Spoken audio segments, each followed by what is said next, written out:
సూర్య, నిన్న మీ class teacher ఏంటో అంటుందేంటి? ఏం లేదు, మీరు మీ క్లాస్ లీడర్ని ఎన్నుకోలేదా అని అడుగుతోంది. క్లాస్ లీడర్ని ఎన్నుకోవడమా? అసలు ఎన్నుకోవడం అంటే ఏంటి అంకుల్? మనకు నచ్చిన వ్యక్తిని లీడర్గా కానీ ప్రజాప్రతినిధిగా కానీ లేదా నాయకునిగా కానీ ఎన్నుకోవడం కోసం మన అభిప్రాయాన్ని తెలియచెప్పడమే ఎన్నుకోవడం. ఎన్నుకోవడం అంటే ఎలా అంకుల్? ప్రజాస్వామ్య ప్రభుత్వంలో ఓటు హక్కు ద్వారా మనం మన ప్రతినిధుల్ని ఎన్నుకుంటాం. మరి ఓటు హక్కు అంటే ఏంటో మీకు తెలుసా? ఓటు హక్కు అంటే నాకు తెలుసు. నీకు తెలుసా? తెలిసి చెప్పు మరి. మరేమో నిన్న మా అమ్మ ఓటు వేసింది. ఓటు హక్కు అంటే అదే అంకుల్. నువ్వు చెప్పింది కొంతవరకు నిజమే సూర్య, అయితే అది అంత వివరంగా లేదు. మన నాయకుల్ని ఎన్నుకోవడం కోసం రాజ్యాంగం 18 సంవత్సరాలు నిండిన ప్రతి ఒక్కరికి ఓటు వేసే అవకాశం కల్పించింది. దీన్నే ఓటు హక్కు అంటాం.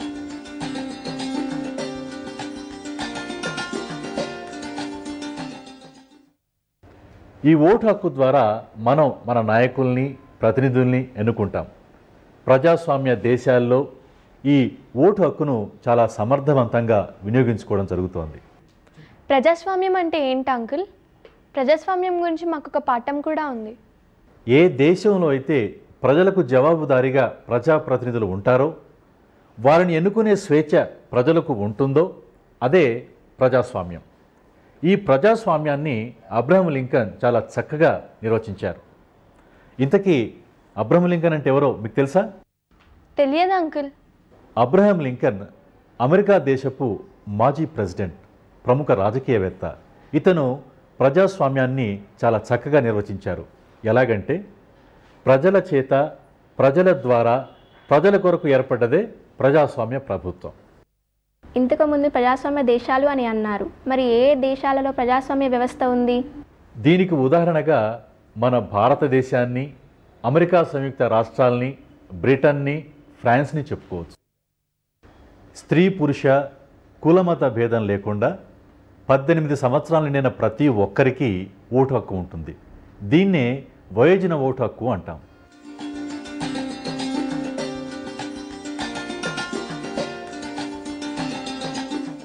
మరి చదువుకున్న వారికే ఓటు హక్కు ఉంటుందా? అందరికీ ఉంటుందమ్మా. బాగా గుర్తు చేశారు. మన దేశంలో ప్రజాస్వామ్యం విషయంలో మనం ఎదుర్కొంటున్న సమస్యల్లో నిరక్షరాస్యత ఒకటి. అన్నట్టు మరి నిరక్షరాస్యత అంటే ఏంటో మీకు తెలుసా? నాకు తెలుసు, చదవడం రాయడం రాకపోతేనే నిరక్షరాస్యత. ఇంకా ఎలాంటి సమస్యలు ఉంటాయి? దీనివల్ల ఉత్తరాలు పేపర్లు చదవలేరు కదా. బస్సుల పేర్లు కూడా చదవలేరు కదా అంకుల్. మనది ప్రజాస్వామ్య దేశం. ఈ దేశంలో ఎన్నో రాజకీయ పార్టీలు ఉంటాయి. ప్రజలు నిరక్షరాస్యులు కావడం వల్ల ఏ రాజకీయ పార్టీ ఏం చెప్తోంది, ఏ రాజకీయ పార్టీ ఎలా పనిచేస్తుందో ప్రజలు అర్థం చేసుకోలేరు. దాంతో రాజకీయ పార్టీల పట్ల సరైన అవగాహన లేక సరైన నాయకుణ్ణి ఎన్నుకోకపోవడం అనేది ఒక లోపం. ఈ లోపాన్ని సరిదిద్దడం కోసం ప్రభుత్వం ప్రజల్ని బలవంతంగానైనా అక్షరాస్యుల్ని చేయడం కోసం విద్యా హక్కు చట్టం 2009ని ఏప్రిల్ 1, 2010 నుండి అమల్లోకి తీసుకువచ్చింది. ప్రజల్లో నిరక్షరాస్యత వల్ల చైతన్యం లేకపోవడమే కాదు, అసలు వాళ్ళ హక్కులు బాధ్యతలు ఏంటో కూడా తెలుసుకోలేకపోతున్నారు. అవును అంకుల్, మొన్న మా వీధిలో ఎన్నికల రోజు ఒక ఆయన బాగా తాగి తూలుతూ ఓటు వేయడానికి వెళ్తున్నాడు. అదే మన ప్రజాస్వామ్యంలో మనం ఎదుర్కొంటున్న సమస్యల్లో నైతిక విలువ లేకపోవడం కూడా ఒకటి. నైతిక విలువలంటే ఏంటి అంకుల్? నీతి, నిజాయితీ, సత్ప్రవర్తన కలిగి ఉండటం. మంచి పనులంటే పెద్దలను గౌరవించడం, అబద్ధాలు ఆడకుండా ఉండడం, క్రమశిక్షణగా ఉండడం, అలాంటివేగా. అవును, సమాజం యొక్క ఆదరణ, ఆమోదం పొందిన అన్ని పనులు కూడా నైతిక విలువలతో కూడుకున్నవే. మరి ప్రజాస్వామ్యంలో నైతిక విలువలు లేకపోవడం అంటే ఏంటి? అంటే ఓటర్లకు డబ్బు, బహుమతులు ఆశ చూపడం, కులం, మతం పేరు చెప్పి ఓట్లు అడగడం, నెరవేర్చలేని హామీలు ఇవ్వడం, బెదిరించడం, ఇవన్నీ కూడా ప్రజాస్వామ్యంలో అనైతికం. అవును అంకుల్, మొన్న మా వాడలో 2 పార్టీల వారు బాగా కొట్టుకున్నారు.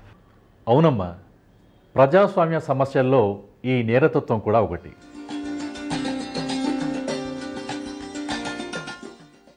మరి నేరతత్వం అంటే ఏంటి అంకుల్? ఇంతకుముందు నువ్వు చెప్పావు కదా మీ వీధిలో కొట్టుకున్నారని. అలా హింసకు దిగడం, ఒకరిపై మరొకరు అధికారం చెలాయించడానికి ప్రయత్నించడం, బెదిరించుకోవడం ఇలాంటివన్నమాట. నేరతత్వంతో ముడిపడి ఉన్న మరొక అంశం ముఠాతత్వం.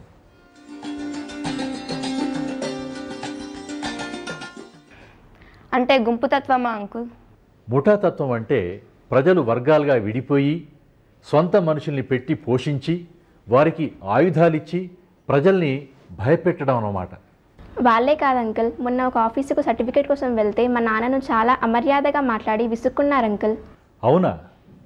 మన దేశానికి స్వాతంత్రం వచ్చి ఇన్నేళ్లు గడిచినా ఇంకా బ్రిటిష్ కాలం నాటి పరిపాలనా పద్ధతుల్ని అనుసరిస్తున్నాం. ప్రజలు ఉద్యోగుల చేత పరిపాలించబడతారు అనే భావన మన దేశంలో ఇంకా తొలగిపోలేదు. ఉద్యోగులే పాలకులు అన్న భావం మనలో బలంగా నాటుకుపోయింది. నిజానికి ఉద్యోగులు కూడా ప్రజల్లో భాగమే. మనది ప్రజాస్వామ్య దేశం. ప్రజలే పాలకులు, పాలితులు కూడా. కాబట్టి ఉద్యోగులను పాలకులు అని మనం భావించాల్సిన అవసరం లేదు. ఇన్ని రకాల సమస్యలు ఉన్నాయి కదా అంకుల్, మరి వీటిని ఎదుర్కోవాలంటే ఏం చేయాలి? ఏం చేస్తే బాగుంటుందో మీరే చెప్పండి మరి. మంచి వాళ్ళకు ఓటు వేయాలి అంకుల్. నిజాయితీగా ఓటు వేయాలి. అందరూ బాగా చదువుకొని పార్టీల పట్ల అవగాహన పెంచుకోవాలి కదా అంకుల్? ఈ సమస్యలను ఎదుర్కోవాలంటే సరైన నిర్ణయం తీసుకోగల ఓటర్లు కావాలి. వారిలో రాజకీయ చైతన్యం పెరగాలి.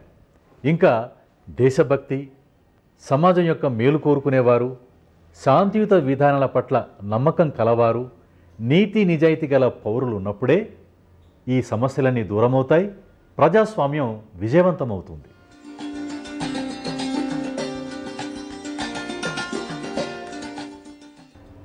పిల్లలు, ప్రజాస్వామ్యంలో మనం ఎదుర్కొంటున్న సమస్యలేంటో ఇప్పుడు మీకు బాగా అర్థమైందా? అర్థమైంది అంకుల్. Very good.